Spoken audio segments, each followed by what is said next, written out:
पैदा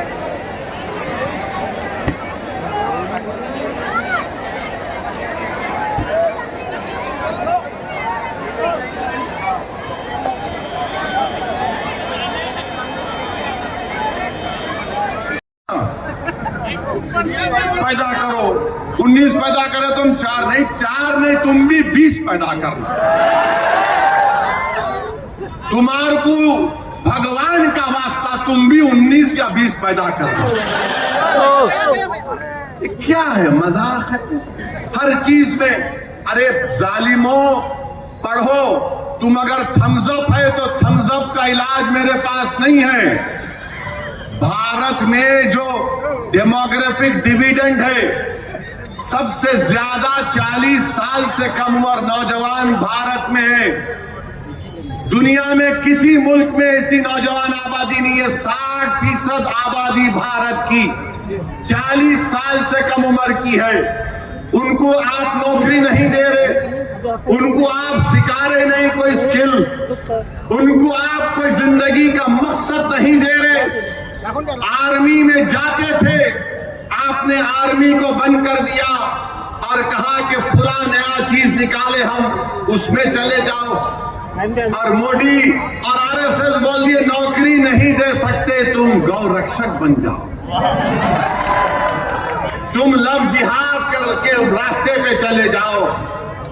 और आपको मालूम कि उत्तर प्रदेश के मुख्यमंत्री बाबा बहुत बड़े साइंटिस्ट हैं,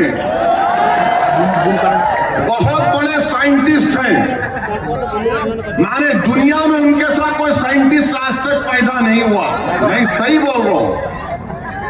बाबा ने बोला कि अब मुसलमानों की बस्तियों में जाकर तलाश करो बांग्लादेशी कौन है।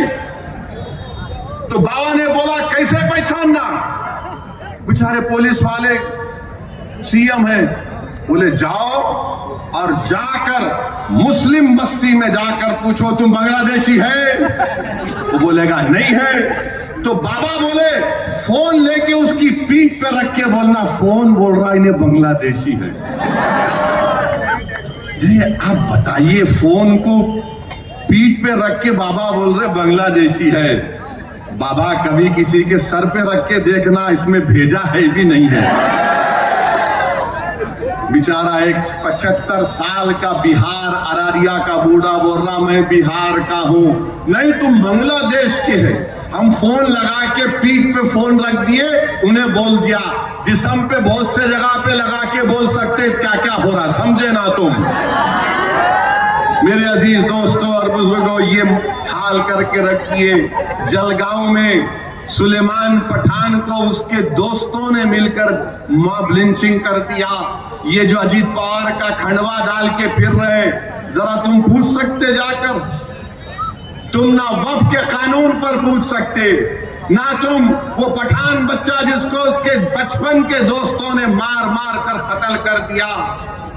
4-5 पीढ़ी उस गांव में रह रही थी, जलगांव में सुलेमान पठान की 5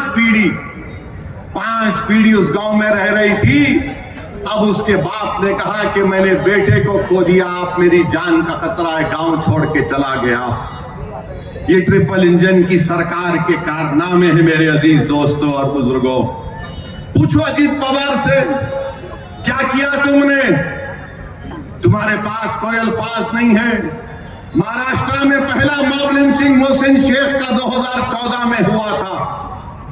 पुणे तो तुम्हारा है ना अजीत पवार, क्या तुम्हारा अजीत पवार मिला मोहसिन शेख के किसी खानदान वालों से जो आईटी की जॉब कर रहा था? खत्म हो गया केस। और यहां पर अमरावती में आके नहीं दादा बोले, अबे तेरा दादा कौन है, तेरे को पता भी है या नहीं है? मेरे अजीज दोस्तों और बुजुर्गों, एक मुल्क में एक माहौल बना के रखती है कि बस नफरत पैदा करो भारत की सबसे बड़ी अकलियत के खिलाफ।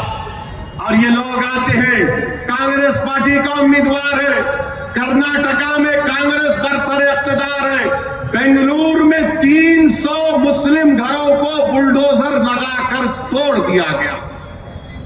300,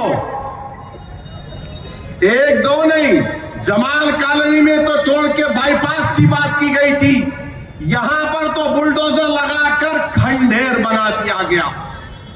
वहां पर उनके एक मुस्लिम मंत्री बोल रहे कि 1 जनवरी तक 50 देता हूं घर, फिर बोले 5 तारीख तक 40 देता हूं मैं, 300 घर।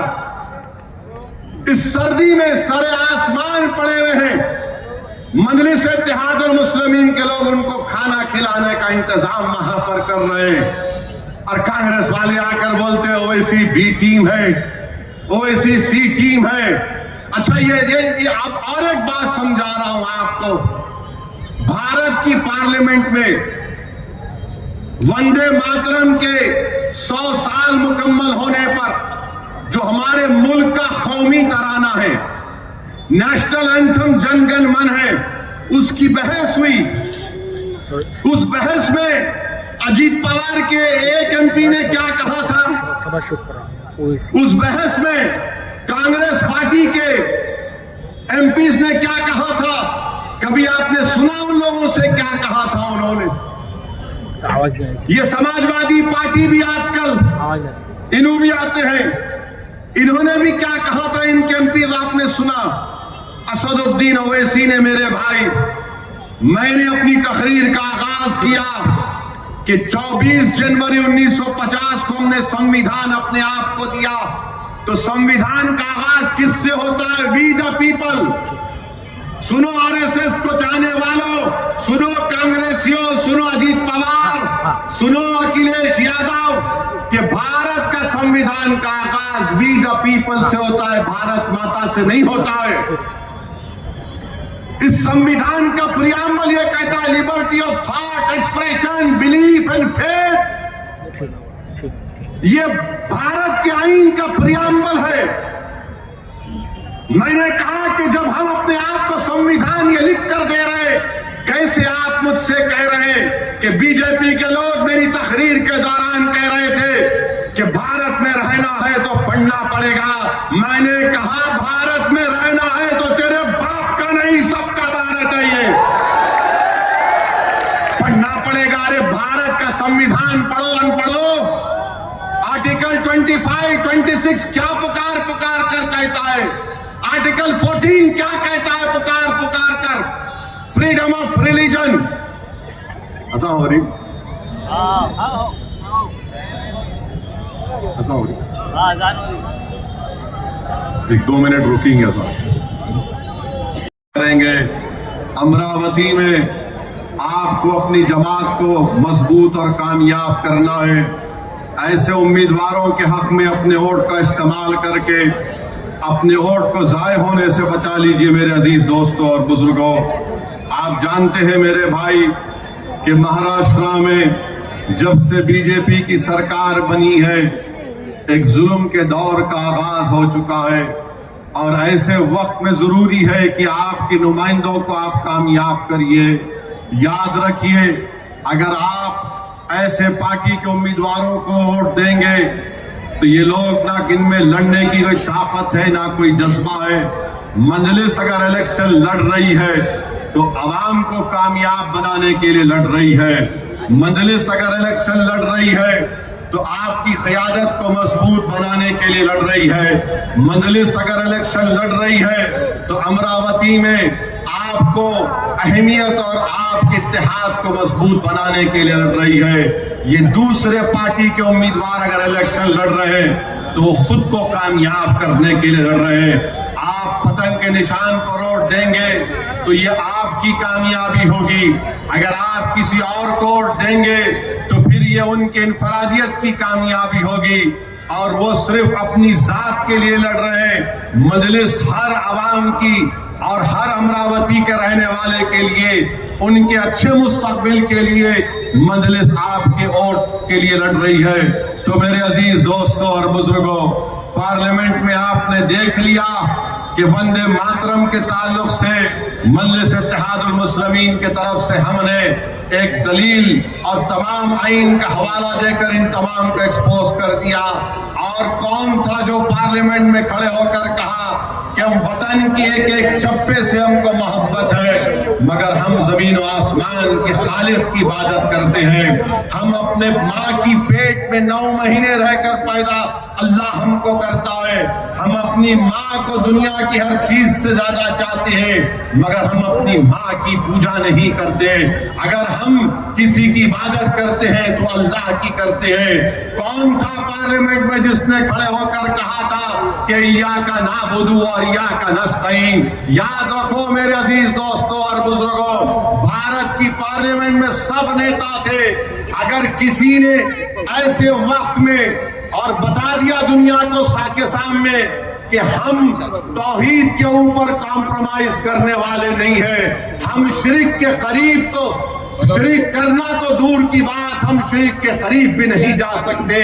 आप याद रखिए, यही चीज होती है कि अगर आपका नुमाइंदा कामयाब होगा तो दुनिया के सामने आपके मजहबी तशख्खुस को भी पेश कर सकता है, वो दुनिया को दावत भी दे सकता है आपकी दीन के बारे में।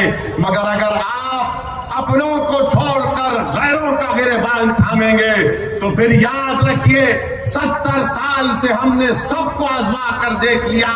अगर आज हम कमजोर हैं और बर्बादी के दहाने पर पहुंच चुके हैं तो हमने इनके ऊपर भरोसा किया जिन्होंने हर मोड़ पर न सिर्फ हमको धोखा दिया बल्कि हमारे जलते हुए घरों को देखकर अपने सर को पलटाकर वापस चले गए, जिन्होंने हमारे बच्चों की जवानी को जेल में बर्बाद होते देखकर ये लोग आवाज नहीं उठाए।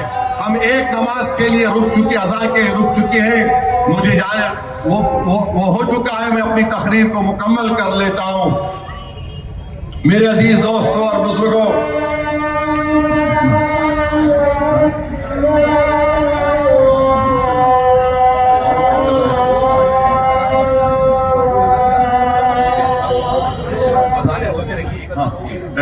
सही एक अज़ा के लिए रुक चुके।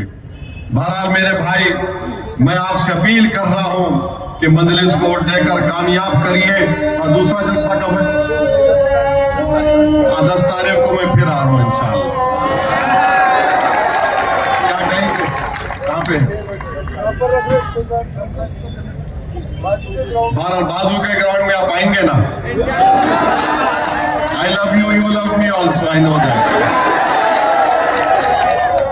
बहरहाल मेरे अजीज दोस्तों और बुजुर्गों, डरने और घबराने की जरूरत नहीं है। यकीनन जहां कहीं भी मॉब लिंचिंग होगी हम उसकी मजम्मत करते हैं। तो मेरे साथ नारा लगाइए, नारे तकबीर, नारे तकबीर।